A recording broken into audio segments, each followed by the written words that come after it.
Setelah menempuh perjalanan yang melelahkan, kaum muslimin akhirnya sampai di tempat yang bernama Hudaybiyah, yaitu dataran memanjang sejauh kurang lebih 145 km dari Mekah. Paganis Quraisy yang awalnya mencoba menghalangi, mulai ragu-ragu setelah melihat sikap dan kondisi Rasulullah dan kaum muslimin. Mereka memutuskan untuk mengambil inisiatif serangan dan mengirim beberapa orang untuk mengintai kekuatan Rasulullah, Budail ibnu Warqa dan Hulais Ahabisi. Dipercaya untuk melakukan tugas intelijen ini, dengan tujuan mengetahui maksud sebenarnya Rasulullah dalam perjalanannya menuju Mekah. Setelah Hulais Ahabisi menanyakan maksud sebenarnya Rasulullah, beliau menjawab bahwa tujuan sebenarnya adalah untuk melakukan ibadah haji umrah, bukan untuk memerangi. Namun laporan kedua utusan tersebut tidak dipercaya oleh pihak paganis Quraisy. Untuk memastikan, mereka mengirim utusan ketiga, Urwah ibnu Mas'ud al-Thaqafi yang cukup disegani di masyarakatnya. Namun laporan Urwah juga sama dengan dua utusan sebelumnya, yaitu keberangkatan Muhammad dan rombongannya hanya untuk ibadah umrah. Meskipun laporan tersebut jujur, pihak paganis Quraisy tidak mempercayainya. Mereka bahkan berencana untuk melempari kemah Rasulullah dan rombongannya pada malam hari. Namun sebelum mereka melakukan aksinya, mereka tertangkap basah dan digiring ke hadapan Rasulullah. Karena memang yang jelas bahwa pihak paganis Quraisy tidak melakukan penyerangan secara langsung pada waktu itu, sebaliknya mereka mengirim delegasi untuk memantau langsung Rasulullah dan kaum muslimin di Hudaybiyah. Delegasi ini bertujuan untuk mengetahui tujuan sebenarnya kedatangan Rasulullah ke kota Mekah. Rasulullah merasa heran mengapa pihak Quraisy mengirim utusan 3 kali, dan bahkan melakukan pengintaian untuk melempari kemah-kemah kaum muslimin. Menghadapi situasi ini, Rasulullah memutuskan untuk mengirim utusan kepada pemuka Quraisy untuk menjelaskan niat keberangkatannya ke Mekkah. Tugas ini dipercayakan kepada Utsman bin Affan. Dalam perundingan dengan pemuka Quraisy, tercapai kesimpulan bahwa hanya Utsman bin Affan yang diizinkan melakukan ibadah umrah, sedangkan Rasulullah dan yang lain tidak diizinkan. Keputusan ini menimbulkan perdebatan panjang dan berkepanjangan. Karena waktu yang lama, muncul desas-desus bahwa Utsman bin Affan telah dibunuh secara sepihak. Rasulullah dan kaum muslimin di Hudaybiyah merasa gelisah setelah mendengar desas-desus tentang pembunuhan Utsman bin Affan. Mereka khawatir bahwa jika benar paganis Quraisy yang melakukannya, maka itu adalah tindakan yang sangat licik. Tuduhan ini semakin beralasan karena di tanah suci, terutama di bulan suci, dilarang membunuh siapapun, baik musuh maupun bukan. Selain itu, jika seseorang datang dengan tujuan damai, maka mereka juga dilarang untuk dibunuh atau dianiaya. Meskipun desas-desus tentang pembunuhan Utsman bin Affan belum dikonfirmasi, kekhawatiran kaum muslimin menunjukkan solidaritas yang kuat di antara mereka. Solidaritas ini memotivasi mereka untuk melakukan sumpah setia di bawah sebuah pohon, di mana mereka meletakkan tangan di atas pedang untuk menuntut balas jika Utsman benar-benar terbunuh.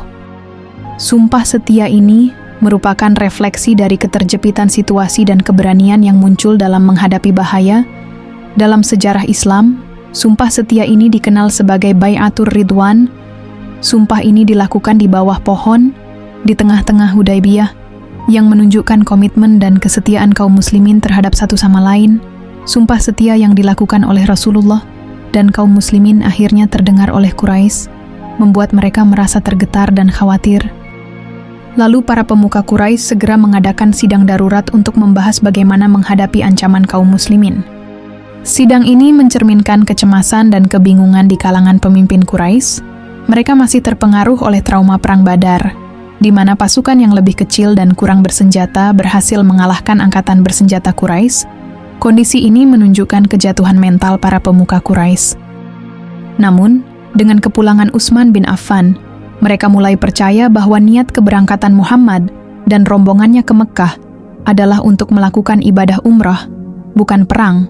Akhirnya, pihak Quraisy memutuskan untuk mengirim utusan untuk melakukan perundingan dan menghindari kesalahpahaman.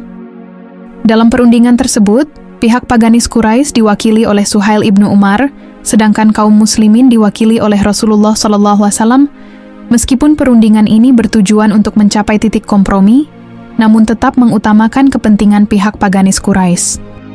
Hal ini terlihat dari instruksi yang diberikan kepada utusan mereka, yaitu untuk memastikan bahwa Muhammad dan kaum muslimin tidak dapat menunaikan niat mereka untuk melakukan ziarah pada tahun tersebut. Sebagai gantinya, mereka diizinkan untuk melakukan ziarah pada tahun berikutnya. Keputusan ini diambil untuk menjaga kehormatan kaum Quraisy. Sikap paganis Quraisy tersebut dapat dipahami sebagai upaya untuk menjaga reputasi mereka sebagai suku terhormat di Jazirah Arab. Mereka khawatir bahwa jika Muhammad dan kaum muslimin berhasil menunaikan ibadah haji umrah pada tahun tersebut, maka itu akan dianggap sebagai kekalahan bagi mereka. Namun pemikiran Quraisy tersebut sebenarnya keliru. Mereka tidak menyadari bahwa menentang tradisi yang telah berlaku selama ini, seperti larangan perang dalam bulan suci dan kebebasan untuk melakukan ibadah haji bagi semua orang, termasuk musuh, justru akan mencoreng reputasi mereka sendiri. Setelah Nabi menyetujui prinsip tuntutan Quraisy, perundingan dapat dimulai. Rasulullah memulai perundingan dengan mengucapkan kata Bismillahirrahmanirrahim sebagai kata pendahuluan untuk lembaran perjanjian. Namun dari pihak Quraisy memprotes beberapa kalimat dalam lembaran perjanjian. Akhirnya Rasulullah meminta sekretarisnya untuk menulis kalimat yang telah disetujui oleh Muhammad bin Abdullah dan Suhail ibnu Umar, Perjanjian Hudaybiyah, yang disepakati antara Muhammad dan pihak Quraisy, mencakup beberapa ketentuan sebagai berikut. 1. Muhammad dan rombongannya harus kembali ke Madinah pada tahun tersebut dan mengurungkan niat mereka untuk berhaji, namun diperbolehkan kembali pada tahun berikutnya. 2. Pada tahun berikutnya, Muhammad dan rombongannya diperbolehkan memasuki kota Mekah selama 3 hari, dengan syarat hanya membawa pedang tersarung dan tidak membawa senjata lainnya.